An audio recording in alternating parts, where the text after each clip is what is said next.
2020 6학년도 수능 연계교재, 수능 특강 문학, 교과서 개념학습 쭉 한번 봅시다. 뭐 해설이라기보단 그냥 쭉 한번 읽어보겠습니다. 뭐 어떤 얘기가 있나 좀 쭉 한번 읽어보겠습니다. 맨 처음에 박두진의 해가 나오네요. 봅시다. 뭐 많이 보던 거고 좀 어렵지 않죠. 해야 솟아라 해야 솟아라 말갛게 뭐 씻은 얼굴 고운해야 솟아라. 산 넘어 산 넘어 어둠을 살라먹고 산 넘어 밤새도록 어둠을 살라먹고 이걸 냈던 얼굴 고운해야 솟아라. 그럼 해야 솟아라 뭐 그 얘기잖아요. 그죠? 내용이 없어요. 해의 도래에 대한 염원이다. 해의 도래에 대한 염원이다. 해의 도래에 대한 염원이다. 그렇지. 해와 솟기를 바란다. 달밤이 싫어 달밤이 싫어 눈물 같은 골짜기에 달밤이 싫다. 아무도 없는 뜰에 달밤이 나는 싫어. 달밤이 싫다 그 얘기잖아요. 그죠? 해야 고운해야 네가 사오면 나는 청산이 좋아라. 그러니까 네가 오면은 청산이 좋다는 얘기잖아. 청산이 보이는 건가? 그러니까 해가 있는 청산이 좋은 거지. 그죠? 네가 오면 나는 청산이 좋다. 홀홀홀 깃을 치는 청산이 좋아라. 청산이 있으면 홀로라도 좋다. 그러니까 해가 도래한 상황에서 청산이 좋다. 그죠? 사슴을 따라 양지로 사슴을 따라 사슴을 만나면 사슴과 놀고 뭐 사슴과 놀겠다. 그다음에 뭐 칡범을 따라 칡범을 만나면 칡범과 놀고 뭐 사슴 만나면 사슴과 놀고 칡범 만나면 칡범과 논다. 뭐 이렇게 놀고 있는 상황이죠. 이게 뭡니까? 지금 아직 뭐 해가 안 솟은 상황인데 해가 솟으면 이렇게 놀겠다는 얘기잖아요. 그죠? 해야 솟아라 해야 솟아라 고운해야 해야 솟아라. 꿈이 아니라도 너를 만나면 꽃도 새도 짐승도 한자리에 앉아 오이오이 뭐 서로 불러 앉아 한자리에 앉아 앳되고 고운 날을 누려보리라. 그러니까 해가 솟으면 이런 뭐 즐기면서 누려보고 싶다. 뭐 그죠? 이상적인 삶에 대한 소망이다. 뭐 하나 또 어려운 시도 아니고 많이 보던 시죠. 그죠? 그런 거구나. 또 넘어갑시다. 그러니까 이제 뭐 익숙한 시가 나오거나 아니면 많이 보던 시가 나오면 뭐 굳이 뭐 해설할 것도 없고 그냥 다 알고 있잖아요. 그죠?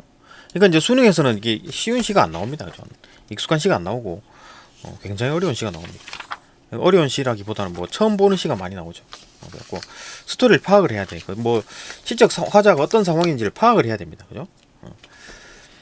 일단 이거 12쪽 봅시다. 12쪽 뭐 주루루 이제 고전 시가들이 나오네. 매화 이원이게 뭐 매화나 이원이기나 작자 미상 봅시다. 매화 옛 등거래 매화 옛 등거래 봄철이 돌아오니 봄이 왔다는 얘기네. 예 피던 가지에 핌직도 하다마는 옛날 피던 가지에 이제 피겠는데 필 것 같은데 춘설이 남분분하니 필동발동하여라. 춘설이 아직 있다는 얘기네. 눈이 있다는 얘기네. 그죠? 춘설로 인해서 꽃을 피우지 못하고 있는 상황이다. 꽃 피기를 기대했는데, 그죠? 매화 옛 등걸에 이제 봄이 돌아왔는데, 꽃 필 것 같은데, 춘설 때문에 꽃이 안 핀다. 그런 얘기네요. 봅시다. 이 작품은 뭐 유명했던 기녀인 매화가 지은 매화가 지은 것으로 전한다. 기녀군요. 매화라는 사람이. 봄이 되어도 꽃을 피우지 못하는 매화나무에 대한 안타까움의 정서를 표현한 작품으로 볼 수 있다. 그런데 자신이 모셨던 평안감사가 나중에 춘설이라는 이름의 젊은 기생을 가까이 하자. 이 춘설이 젊은 기생이구나. 가까이 하자. 이를 이제 원망하며 지었다는 노래 유래다. 이 작품은 나이가 들어 다른 사람의 총애를 받지 못하는 자신의 처지에 대한 한탄으로 볼 수 있다. 그런 얘기였군요. 그러니까 이 춘설이라는 기생을 조금 이제 좀 질투하고 있다. 그런 거네요. 그런 내용이 있었구나. 또 봅시다. 이원익 녹양이 천만사인들 가는 춘풍 잡아매며. 녹양이니까 뭐 여름이죠. 막 여름에 나무잎이 파란, 그러니까 막 초록색, 녹색으로 꽉 가득 찬 그 녹양이. 녹양이란 말은 여름입니다. 여름 그죠? 천만사인들 가는 춘풍 잡아매며. 그런 어떤 녹양이 춘풍을 못 잡아맨다는 얘기잖아. 봄을 못 잡는다는 얘기잖아. 그죠? 버드나무 가지구나. 천만사. 그죠? 탐화 봉접. 삼보봉접이 뭐야? 꽃을 찾아다니는 벌과 나비. 이 벌거나비인들 지는 꽃을 의하리. 지는 꽃을 못 먹는다는 얘기지. 이건 뭐 시간 가는 걸 못 잡는다는 얘기구나. 그죠? 아무리 사랑이 중한들 가는 임을 잡으랴. 사랑이 중요해도 가는 임을 못 잡는다. 뭐 그냥 뭐 얘도 이걸 못 잡고 얘도 이걸 못 잡고 아무리 사랑해도 임을 못 잡는다. 사랑하는 이와 이제 피할 수 없는 이별이다. 그죠? 사랑하는 이와 이제 피할 수 없는 이별이다. 조선 선조 때 문신 이원익이 지은 작품이다. 버드나무 가지가 아무리 많아도 가는 춘복을 잡아둘 수 없고, 벌과 나비가 아무리 꽃을 탐해도 지는 꽃을 막아낼 수 없다는 이치를 바탕으로 사랑하는 사람과의 이별도 어찌할 수 없다는 체념의 태도를 보여준다. 여기서 임은 사랑하는 인연일 수도 있고 임금일 수도 있다. 그러니까 아무리 사랑해도 못 잡는다.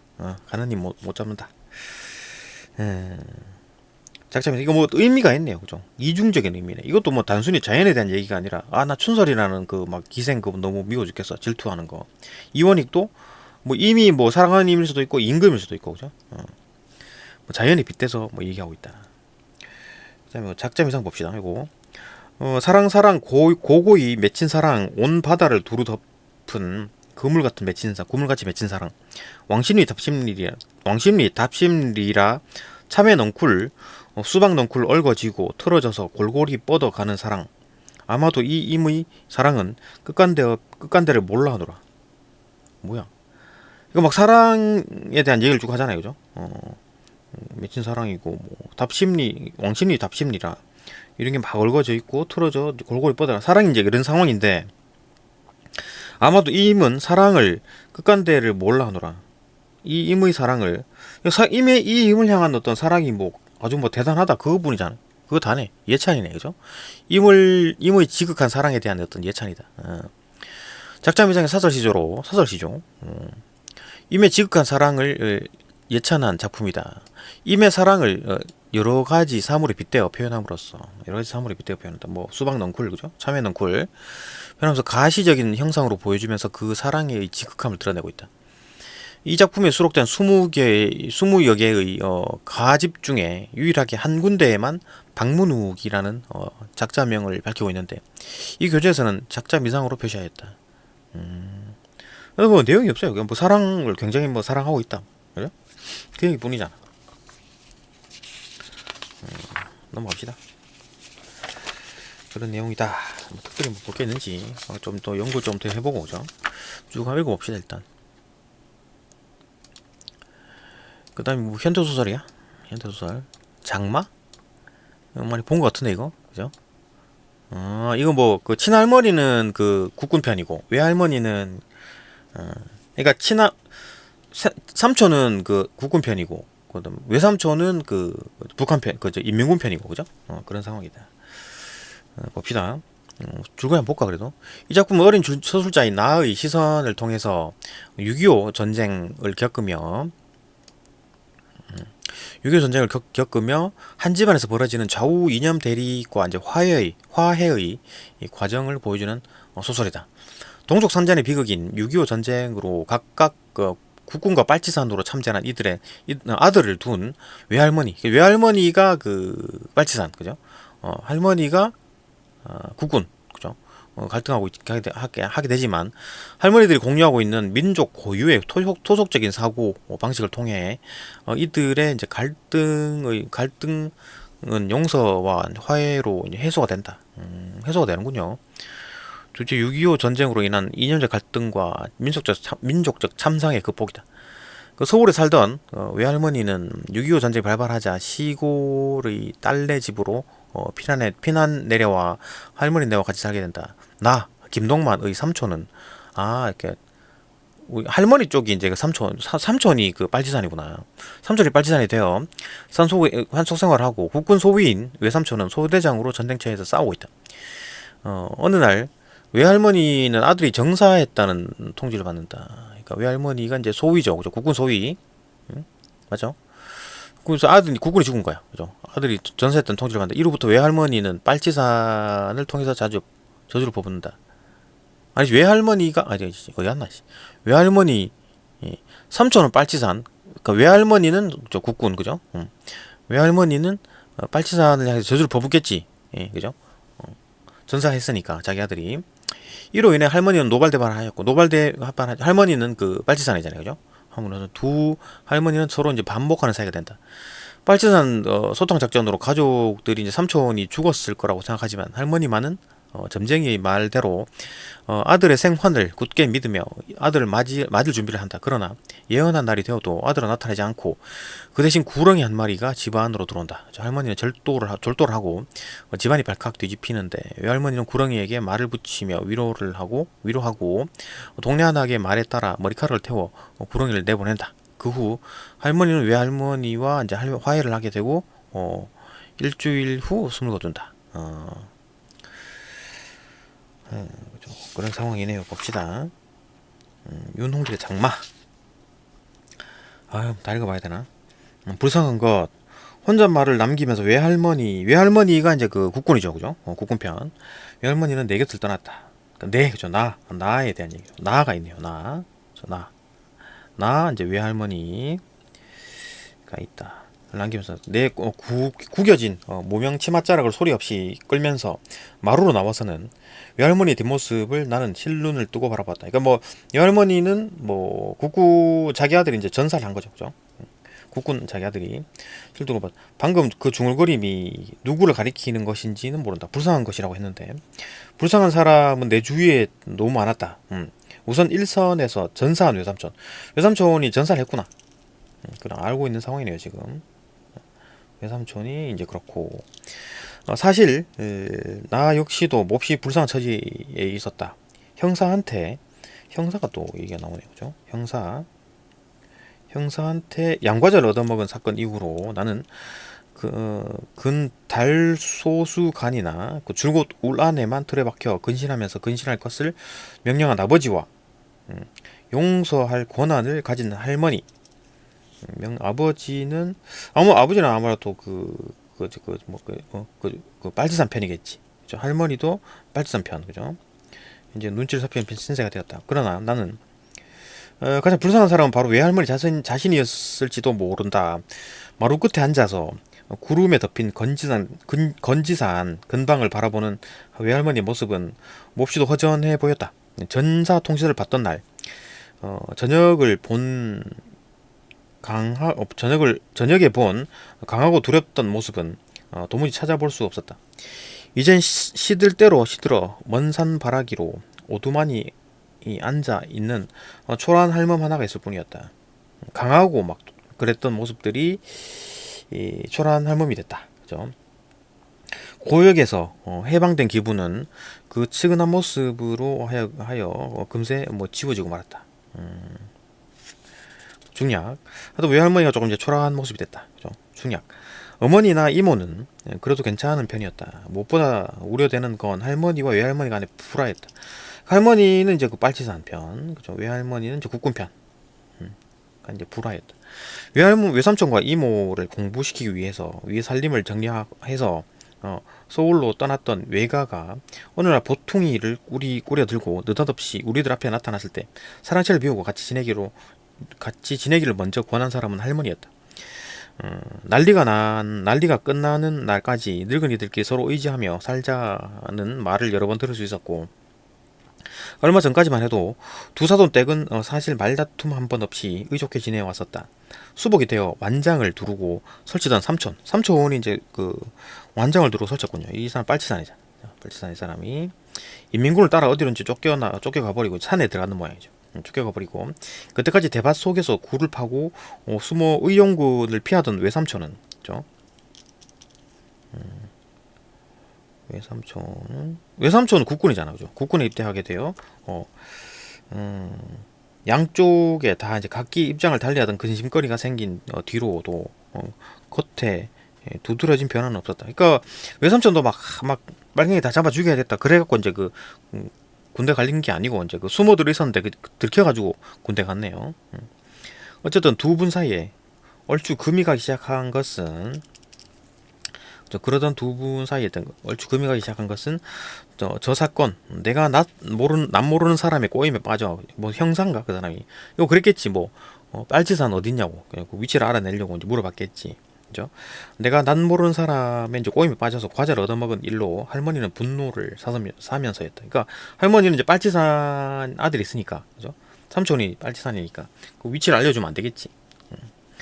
그러니까 할머니의 말을 옮기자면 나는 짐승만도 못한 과자 한 조각에 삼촌을 팔아먹은 그치 천하의 무지막지한 사람 백정이었다. 외할머니가 이제 유일한 내 편이 되어 궁지에 몰린 외삼자를 감싸고 역성드는 바람에 할머니는 그때 단단히 비위가 상했던 것이다. 그때부터 싸우기 시작했네. 다음으로 두 분을 아주 갈라서게 만든 결정적인 계기는 전사통지서를 받은 이튿날이었다. 먼저 복장을 지른 쪽은 외할머니였다. 그날 오후에도 장대 같은 벼락불이 건지산 날망으로 푹푹푹푹 꽂히는 험한 날씨였는데 마루 끝에 서서 그 광경을 지켜보던 외할머니가 벼랑간 무서운 저주의 말을 퍼붓기 시작한 것이다. 더 쏟아지. 아들이 이제 죽었으니까 화가 났겠지. 더 쏟아져라. 어서 한번 쏟아져서 바우스에 숨은 뿔갱이 맞아 다 실어 가거라. 나무 틈새기에 엎딘 빨갱이를 말하는 거겠지. 그 숫댕이 같이 싹싹 끄실러라. 한 번 더 옳지. 하느님 고맙습니다. 소리를 듣고 식구들은 마루로 몰려들었으나 모두들 어리둥절하여 외할머니를 말리는 사람이 없었다. 벼락에 맞아 죽어 넘어진 하나하나의 모습이 눈에 선히 보인다는 듯이 외할머니는 더욱 기가 나서 빨치산이 득실거린다는 건지산에 대고 자꾸 저주를 쏟았다. 저 늑다리 예편내가 뒤지려고 환장을 했디야? 그러자 안방문이 우당탕 열리면서 아기를 그득 담은 할머니의 얼굴이 불쑥 나타났다. 할머니는 그 능히 필적할 만한 인물이 그제까지 집안 한쪽에 도사리고 있었음을 나는 뒤늦게 깨닫고 긴장했다. 여그가 시방 누집인 종 알고 저지랄이야 지랄이. 옆에서 흔들어 깨우는 바람에 갑자기 잠꼬대를 그친 사람처럼 외할머니는 멍한 눈길로 주위를 잠깐 둘러봤다. 보자 하니께 참말로 눈꼴시어서 볼 수가 없네. 은혜를 원수로 갚는다더니 그 말을 거그를 두고 하는 말이구만. 올띠 갈띠 없는 신세 하도 불쌍해서 들어앉혀 놓은 게 인자는 아도 어른도 몰라보고 갇힌 야냥깨를 다 부리네 그랴. 미쳐도 곱게 미쳐야지. 그렇게 숭악 싫은 마음을 먹으면은 뎁대로 거그한 티 날벼락이 내리는 배벼. 응? 당장 매어 꽂을 듯한 기세로 상대방의 이제 서스를 다 잡더니 할머니는 사뭇 훈계조가 되었다. 아니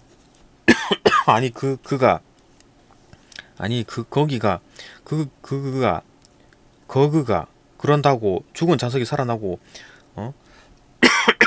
산 사람이 쉽게 죽을 성 부른가?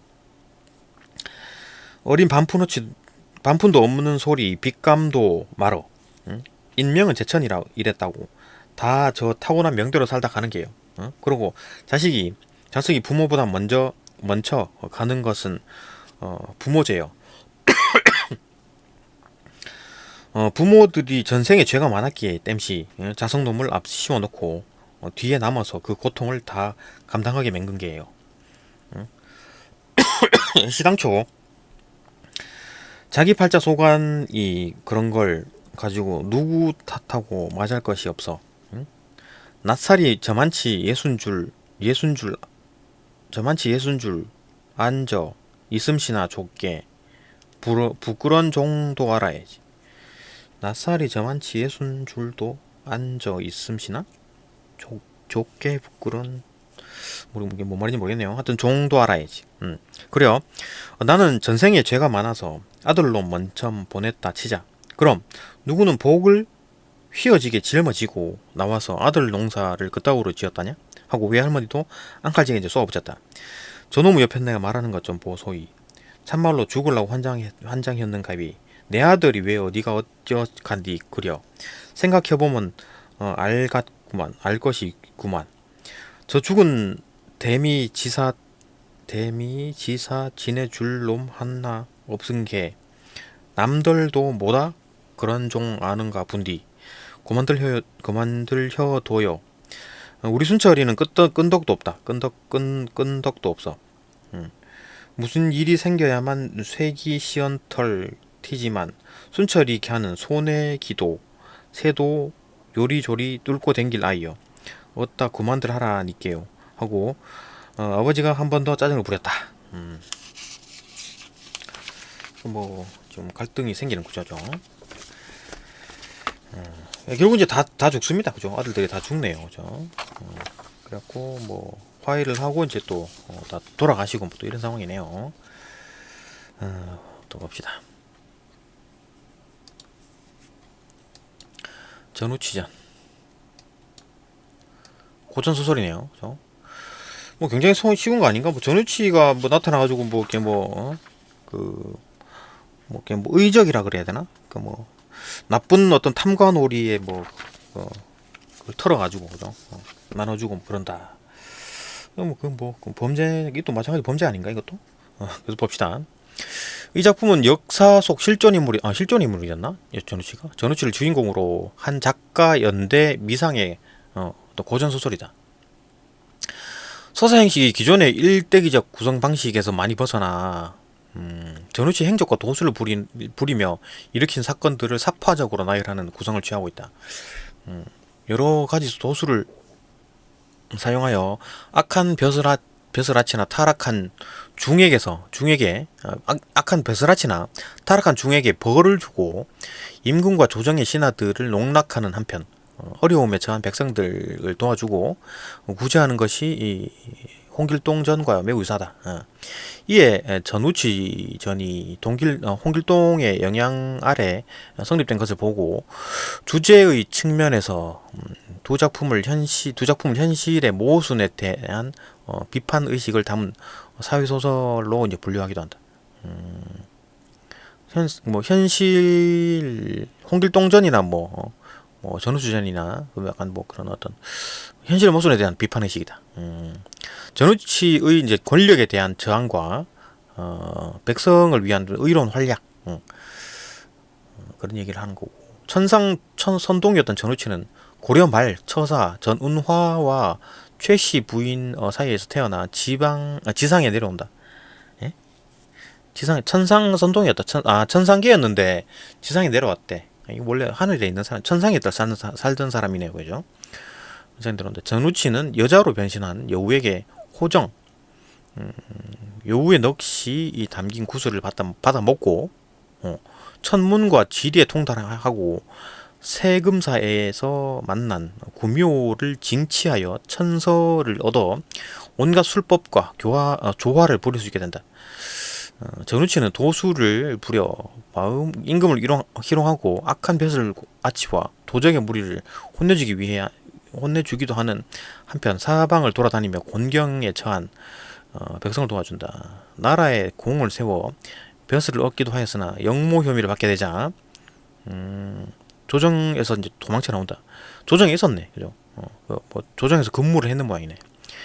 상사병이 든 친한 벗을 위해 상대 여자를 도술로 현혹하다가 강림도령에게 제지당하고 서화담과의 도술 대결에서 굴복한 후 서화담을 따라 영주산으로 들어가 도를 닦게 된다. 전우치. 뭐 실제로 있었던 인물이라 그러네요. 그죠? 봅시다.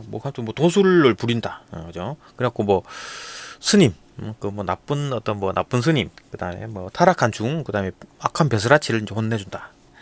그런 내용이죠. 봅시다.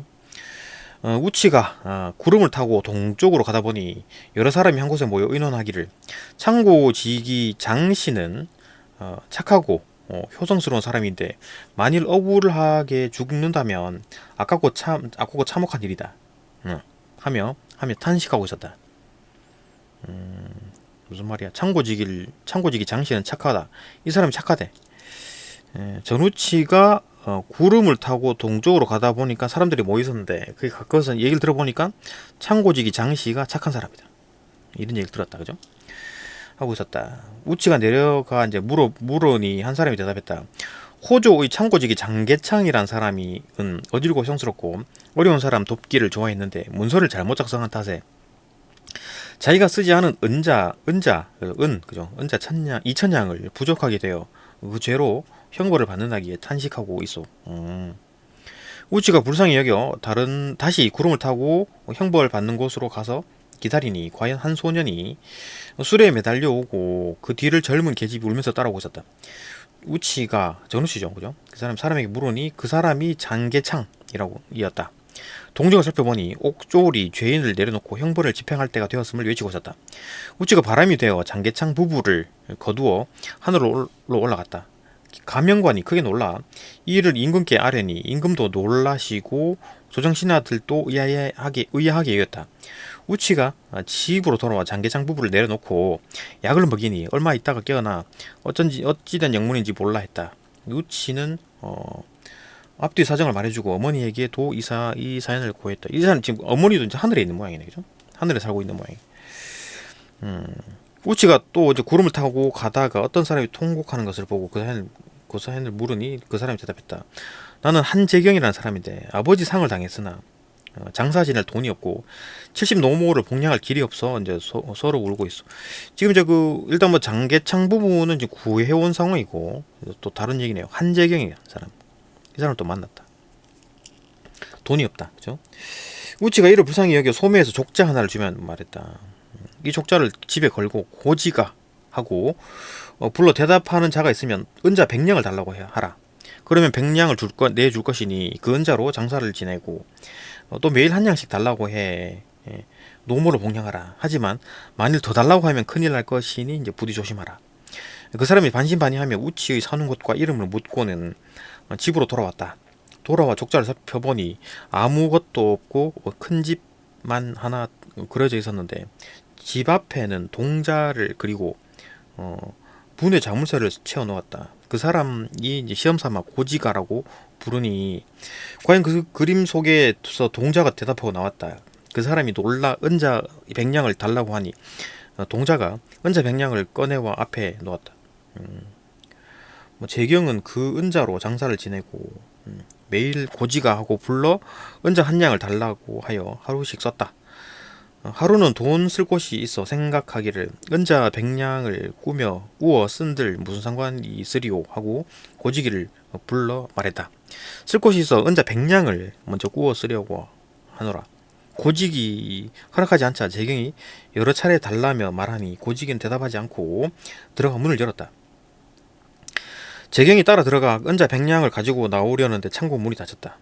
재경이 놀라고 고직을 불렀지만 아무 대답이 없자 크게 화가 나 발로 문을 박차고 나왔다. 때마침 호조 판사가 조정에 나가 직무를 시작할 채비를 갖추는데 고직이 아래였다. 창고 안에 사람 소리가 나니 매우 수상합니다. 고직이 이제 이걸 꼬바르네요, 그죠? 호조 판사가 이 말을 듣고 이상히 여겨 하급 관리들을 모아 문을 여니 한 놈이 은자를 가지고 서 있었다. 이거 뭐야? 이거 공간이 이동이 된 건가? 그죠? 그러니까 그림을 통해서 이 사람 어떤 그 한재경 이 사람과 그 호조 판서가 이제 그 나라 곳간, 호조 판서가 있는 나라 곳간을 챙기는 어떤 그 창고, 거기가 이제 공간으로 연결되는 거네요, 그죠? 근데 관리들이 크게 놀라 물었다. 내 어떤 도적이기에 이곳에 들어왔느냐? 재경이 화를 내며 말했다. 너희들이 누군데 남의 창고 안에 들어가서 이러느냐? 응? 자기가 자기 창고인 줄 알고 있는 모양이네. 이에 관리들이 재경을 결박하고 호조 판서에게 아뢰니 호조 판서가 재경을 계단 아래 꼴리고 꾸짖었다. 그제야 재경이 주위를 살피고 제 집이 아니라 관가였다. 재경이 크게 놀라 말했다. 내 어찌 이곳에 왔을까? 이것이 꿈인가 생시인가? 재경이 어찌된 일인지 영문을 모르니 호조 판서가 말했다. 내가 창고 안에 들어와 은을 훔치려 한 죄는 무수고 마땅하니 내가 속한 도적의 무리를 모두 아뢰어라. 재경이 자초지종을 다 고하니 호조 판사가 그 족자의 출처를 물었다. 이에 정루치와 만난 사연을 아뢰니 호조 판사가 말했다. 정루치를 언제 보았느냐? 전 본지 4, 5개월 되었으며 집은 남서부라 하더이다. 호조 판사가 재경을 가두고 창고에 있는 물건을 조사해보니 은자는 하나도 없고 청개구리만 가득했다. 또 또 다른 창고를 보니 돈은 없고 누런 뱀만 가득 또아리를 들고 있었다. 호접 판서가 가지고 있는 창고가 다 털려 있는 상황이에요. 그죠? 호접 판서가 괴이하게 여겨 이 사연을 임금께 아뢰니 임금께서 여러 신하들을 모아 의논하셨다. 이때 각 창고의 관원들이 보고하기를 창고의 쌀이 벌레로 변했나이다. 각 군영에서 보고하기를 창고 안에 있던 무기가 다 없어지고 나무까지만 쌓였나이다. 또 궁궐 내시가 보고하기를 말린 해물이 생선으로 변했나이다. 또 궁녀가 보고하기를 궁녀의 족두리가 금과마귀로 변해 날아가고 내전에 큰 호랑이가 들어와 궁인을 해쳤나이다. 하거늘 임금께서 크게 놀라 활 잘 쏘는 궁노수를 뽑아 내전에 들여보내니 궁녀마다 큰 호랑이를 타고 있었다. 차마 활을 쏘지 못하고 임금께 보고하니 임금이 크게 화를 내시며 궁녀를 앞질러 쏘라고 하셨다. 이에 궁노수가 들어가 동시에 활을 쏘려 하는데 갑자기 검은 구름이 일어나며 호랑이를 탄 궁녀가 구름에 쌓여 하늘로 올라갔다. 임금께서 말하기를 이는 다 전우치의 요술이니 이놈을 잡아야 나라가 태평하리라 하니 호접판사가 아리었다. 가둬둔 도적 또한 전우치와 한패이니 빨리 죽이옵소서. 임금께서 허락해 재경을 처형하려 할 때 문득 거센 바람이 크게 일어나며 재경이 간데없이 사라지니 이는 우치가 구한 것이다. 이거 뭐 나라 곳간을 이렇게 털어가지고 군사들 먹을 밥도 쌀도 지금 다 훔쳐가고 이거 뭐 지금 전우치가 착한 사람이 맞나요? 착한 사람이 아닌 것 같은데. 이러면 이제 그 죄 없는 사람들도 다 피해 보잖아. 이거 뭐야? 예? 전우치가 착한 일 하는 게 맞나? 그죠? 한 지금 한 30분 봤죠. 여기까지 보고 또 다음 영상으로 넘어갑시다. 계속 이런 식으로 한번 읽어볼게요. 쭉 한번 읽어보겠습니다. 네, 여기까지 보고 다음 영상 넘어갑시다.